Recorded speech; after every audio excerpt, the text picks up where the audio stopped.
Welcome back to Untold Revenge Files.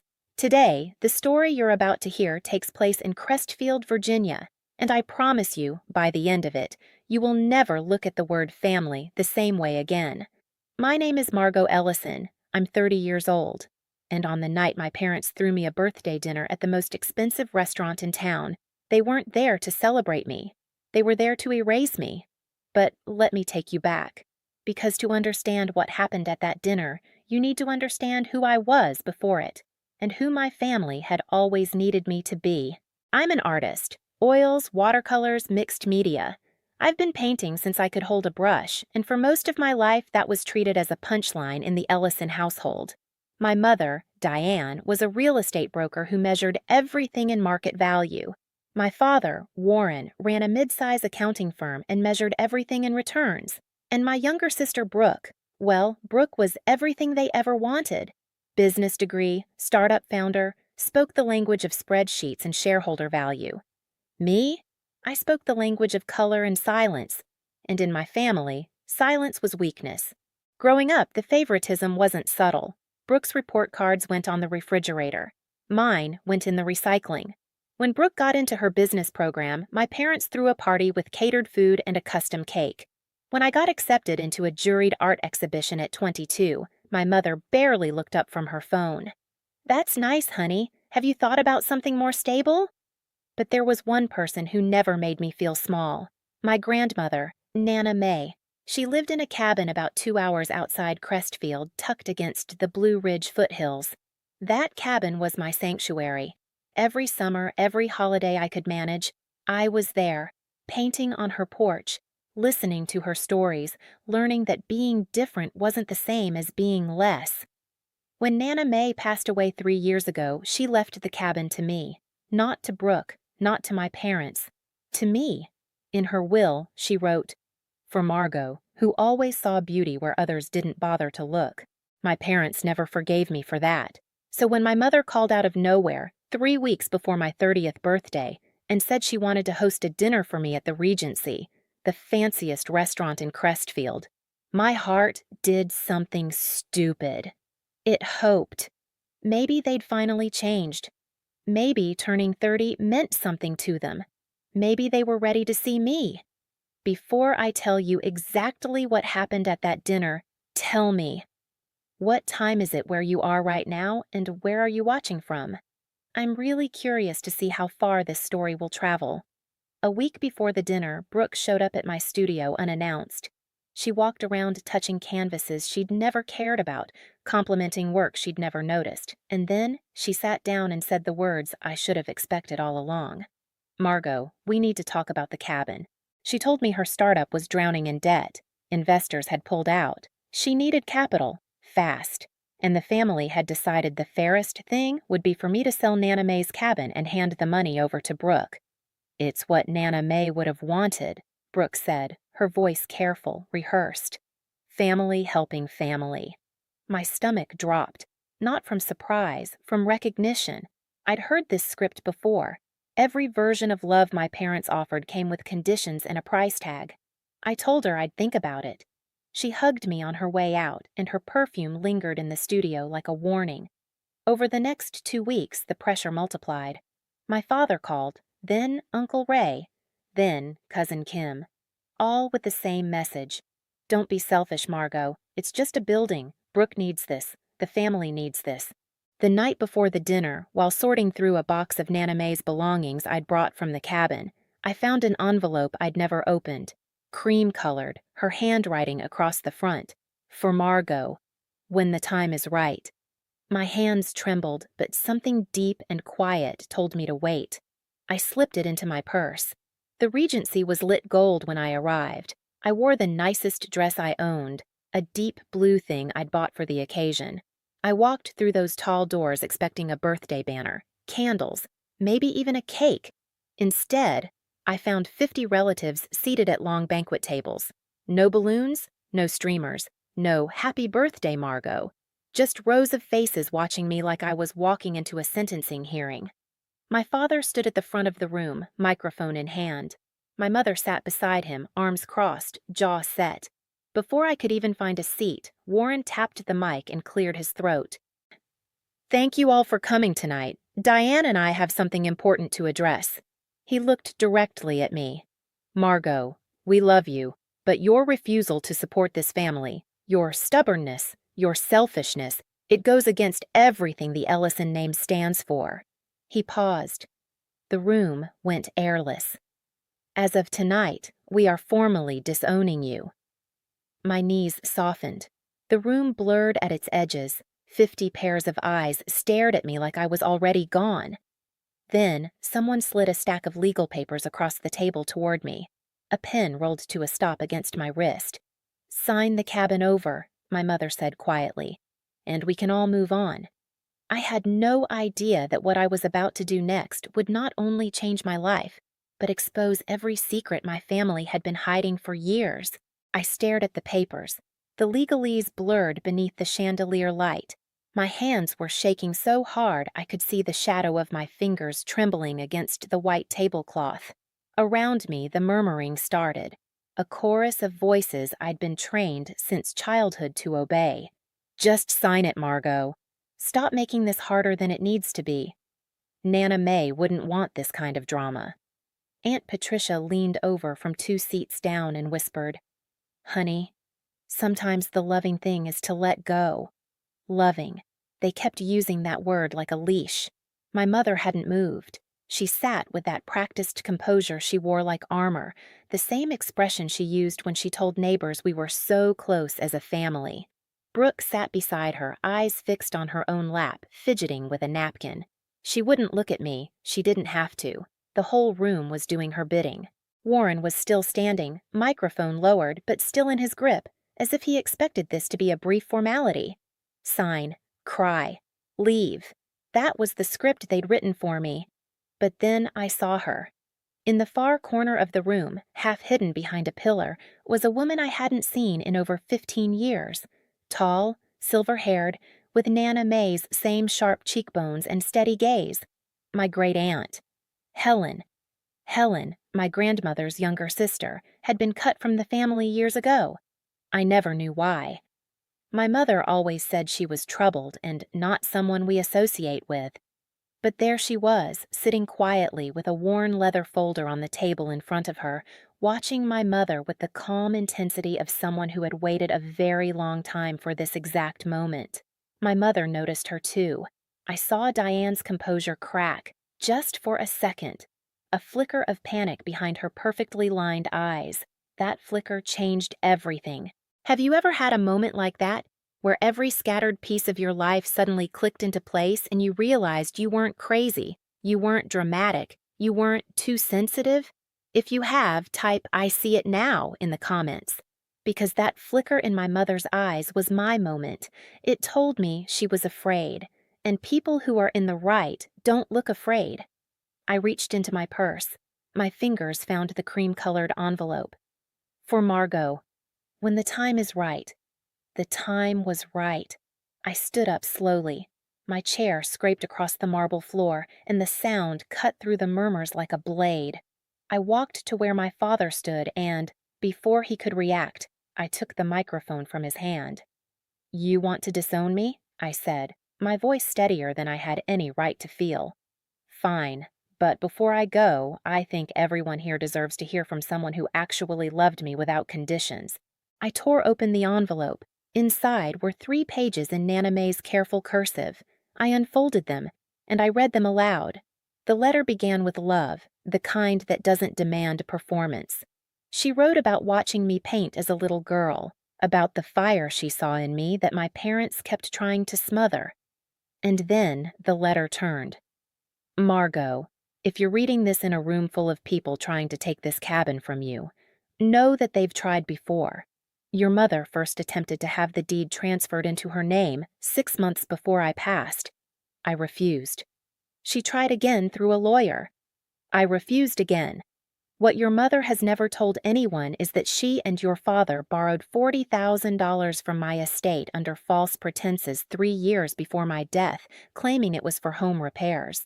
It was used to fund Brooke's first failed business venture. The paperwork is with my sister Helen. I trust her to know when to use it. The room went dead silent. I could hear the kitchen staff clattering dishes on the other side of the wall.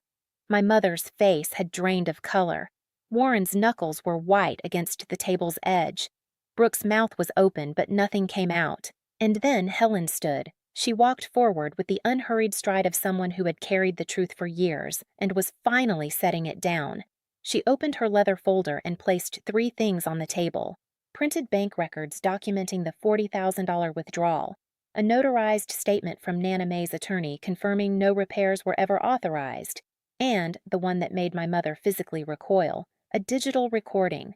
"I recorded a phone call 2 weeks ago," Helen said, her voice perfectly even. "Diane and Warren planning tonight's intervention. Their words, not mine, including the exact phrase, 'If she won't sign willingly, we'll humiliate her into it.'" She pressed play.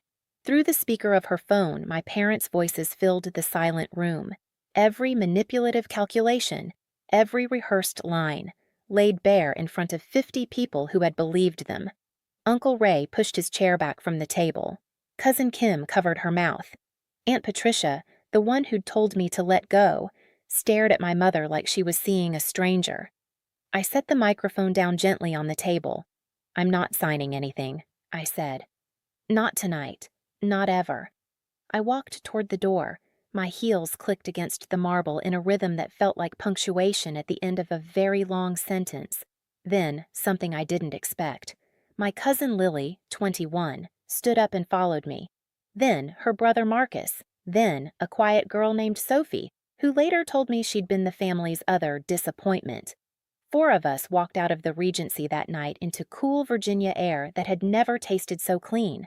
The next morning, I woke up with swollen eyes and a chest that ached like a bruise, but also something unfamiliar, a strange, trembling lightness behind my ribs.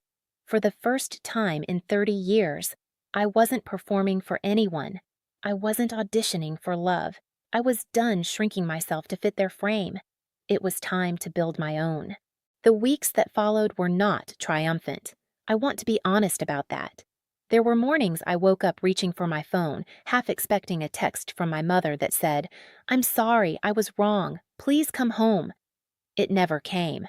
What came instead were voicemails from relatives I barely knew.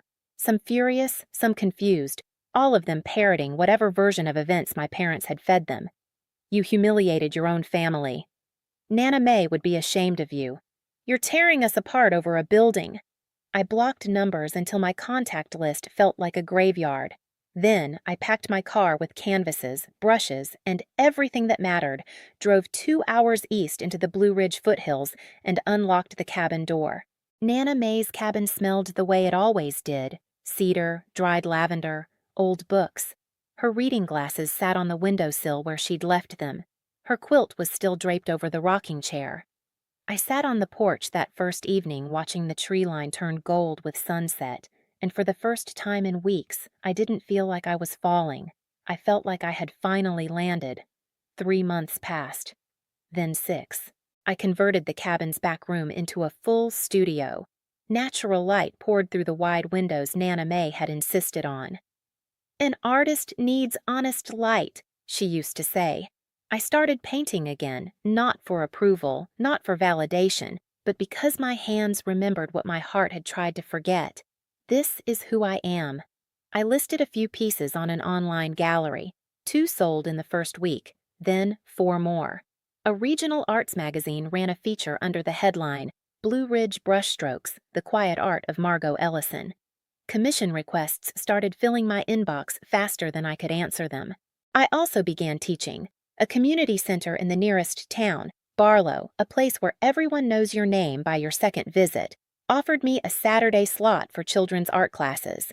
Those kids, messy, loud, completely fearless, reminded me of what it felt like to create before anyone told me it wasn't enough. I taught them the way Nana May taught me, with patience, without judgment, and with the steady belief that what they made mattered simply because they made it. Helen became my anchor. She drove up from Richmond every other weekend, sometimes with groceries, sometimes with cracked photo albums, always with stories I'd never been allowed to hear. She told me about her own exile, how Diane had pushed her out 20 years ago after Helen questioned where their father's retirement savings went. She told me Nana May had spent years wanting to reconnect us, but feared what Diane would do in retaliation. Your grandmother spent her last years making sure that Cabin and the truth would end up in the right hands, Helen said one evening, stirring soup at the stove. She knew they'd come for it. She just wanted to make sure you'd be ready when they did. I wasn't ready, but I had the letter. I had Helen, and I had a porch that faced the mountains. That was enough. If you've ever walked away from people who were supposed to love you and found yourself standing in total silence, wondering whether you made the right choice, drop a comment below and tell me. I want you to know you're not alone in that silence. It gets quieter over time, and then, eventually, it starts to sound like peace. Lily and Marcus drove up one Saturday unannounced with sleeping bags in the trunk, asking if they could stay the weekend. Sophie came too. We grilled burgers on the porch and they told me what was happening back in Crestfield. The fallout had been swift and merciless. After the night at the Regency, the recording spread, not because Helen released it, but because someone at the dinner shared it with a cousin who shared it with someone's wife who posted it in a family group chat. Within weeks, half the extended family had heard Diane and Warren's own voices, their own words, their own cruelty played back to them in stereo. Warren's accounting firm lost 2 major clients after whispers about financial irregularities circulated through professional circles. Diane's real estate colleagues stopped returning her calls, and Brooke's startup, already on life support, collapsed completely when her last investor pulled out. Not because of the debt itself, but because of the recording. I can't be associated with that kind of character, he reportedly told a mutual acquaintance. Dad barely speaks anymore, Lily said, kneeling in the garden we'd started beside the porch. He just sits in his home office with the door shut. And Aunt Diane's been telling everyone you manipulated the whole thing. That Helen forged the documents, that Nana May wasn't in her right mind when she wrote the will. Does anyone believe her? I asked. Lily looked at me with something between pity and quiet admiration. Not anymore. I expected satisfaction. I searched for it. That sweet, vindicating rush you imagine when you picture your tormentors finally exposed. But it wasn't there. What came instead was something heavier and more honest. Grief. Grief for the family I'd wanted. Grief for the parents I spent 30 years auditioning for. Grief for the little girl who used to paint sunsets on this exact porch and wonder why her mother never once asked to see them. They saw me now, but only because I'd stopped performing. Knowing my parents were unraveling should have felt like victory. Instead, it felt like setting down something impossibly heavy and realizing my arms had been shaking the entire time I carried it. I wondered, not for the first time, whether peace and sadness could live in the same room. They could. They did. They do. A year passed. The cabin became something more than a refuge. It became a home. I repainted the shutters the color of cornflowers. The garden Helen and I planted was producing tomatoes, basil, and sunflowers tall enough to shade the porch railing. My art classes in Barlow had grown from 6 students to 22, and I'd been invited to show my work at a regional gallery in Charlottesville. The exhibition sold out opening night. For the first time in my life, I wasn't surviving. I was living. Lily had moved into the cabin's guest room that summer, taking online courses and helping me with classes. Marcus came on weekends. Sophie had started painting herself. Bold, angry, gorgeous pieces that made my heart ache with recognition. We were building something none of us had a name for yet. It wasn't family the way the Ellisons defined it, earned through obedience and maintained through fear. It was something gentler, something that didn't require you to bleed for belonging. Then my mother called. I almost didn't recognize the number. She was calling from a new phone. I let it ring twice, 3 times, feeling the old tightness crawl back into my chest like a muscle memory that hadn't fully healed. I answered on the 4th ring. Margot. Her voice was thinner than I remembered, smaller. I need to see you. She told me Warren's firm was being audited. The $40,000 situation had drawn scrutiny to other accounts, other inconsistencies. Brooke had moved back home, unable to afford rent after the startup dissolved. And Diane herself, her voice cracking now, almost performatively, had been diagnosed with stress-related hypertension. The doctor told her she needed to reduce the conflict in her life. "We made mistakes," she said. "I know that now, but we're still your parents, Margot. Doesn't that count for anything?" There it was. The hook. Baited with guilt, dressed up as love, cast into the same waters she'd been fishing in my whole life. A year ago, that question would have gutted me. I would have driven to Crestfield that same night, swallowing every hurt, stitching myself back into whatever shape they needed. But I wasn't that version of Margot anymore. The woman sitting on Nana Mae's porch with the phone pressed to her ear, watching fireflies blink across the meadow like tiny patient signals. She was different, not harder, just clearer. "Mom," I said, "I'm sorry you're going through that. I genuinely am. I hope the audit resolves fairly, and I hope your health improves." She started to speak, but I continued, gently, without anger, without the tremor that used to live in my voice whenever I dared to disagree with her. "But I can't come back to what we were. I can't be the person you need me to be at the cost of who I actually am. You have Brooke, you have Dad, you have your community. I didn't take your family from you, Mom. I just stopped letting you take everything from me." Silence. Long, heavy, suffocating silence. "So that's it?" she whispered. 30 years and you just walk away?" "You walked away first, Mom. At the Regency, in front of 50 people. You just expected me to stay anyway." She hung up. No goodbye, no acceptance. Just the click and the dial tone and the fireflies still blinking like the world hadn't shifted on its axis. I sat there for a long time. I won't pretend it didn't hurt. It did. It hurt the way it hurts to finally close a book you've been rereading for years, hoping the ending would change. But endings don't rewrite themselves. People do, if they choose to. And my mother, at least for now, wasn't choosing. Helen found me on the porch later that evening. She didn't ask what happened. She never pushed. She just settled into the chair beside mine and handed me a cup of chamomile tea. Your Nana Mae used to say something," she murmured, looking out at the darkening ridge.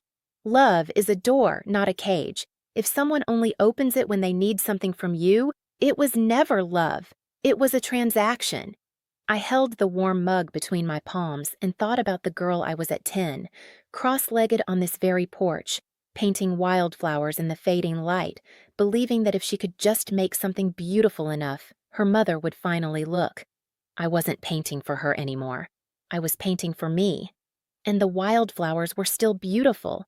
So after everything you've heard, if you were standing where I am now, with a mother asking you to come home after publicly disowning you, after trying to strip away the one thing your grandmother left you, after 30 years of making you feel invisible, would you go back and call it forgiveness? Or would you stay exactly where you planted yourself and call it self-respect? I know what I chose. And for the first time in 30 years, I don't need anyone to tell me it was the right choice. The peace I feel when I wake up in this cabin, when I hear my students laugh over messy paint palettes, when I sit across from Helen and know I am loved without conditions, that tells me everything I need to know. Not every family is the one you're born into. Sometimes the family that saves your life is the one you find on the other side of the hardest door you ever had to walk through. And sometimes the bravest thing you'll ever do is stop performing for people who only clap when you're bleeding. And that's where Margot's story ends. Not with revenge, not with bitterness, but with a woman sitting on her grandmother's porch, finally breathing without permission. If this story hit you somewhere deep, if you saw yourself in Margot, or in that dinner table, or in that silence after hanging up the phone, do me a favor. Hit that subscribe button. Not for me. For the next story you need to hear. Because every single week, we bring you stories just like this one. Stories about people who were pushed to the edge by the ones who were supposed to protect them and found the strength to walk away, stand tall, and build something better. Drop a comment below. Tell me, have you ever been the family scapegoat? Have you ever been punished for saying no? I read every single comment, and your story matters just as much as Margot's. If you haven't already, smash that like button. It helps more people find this video and know they're not alone. And hit that bell so you never miss an upload. Remember, you don't owe anyone your peace, not even the people who gave you your last name. I'll see you in the next one. Stay strong, stay free. And never forget, your worth was never up for a vote. Until next time, this is Untold Revenge Files.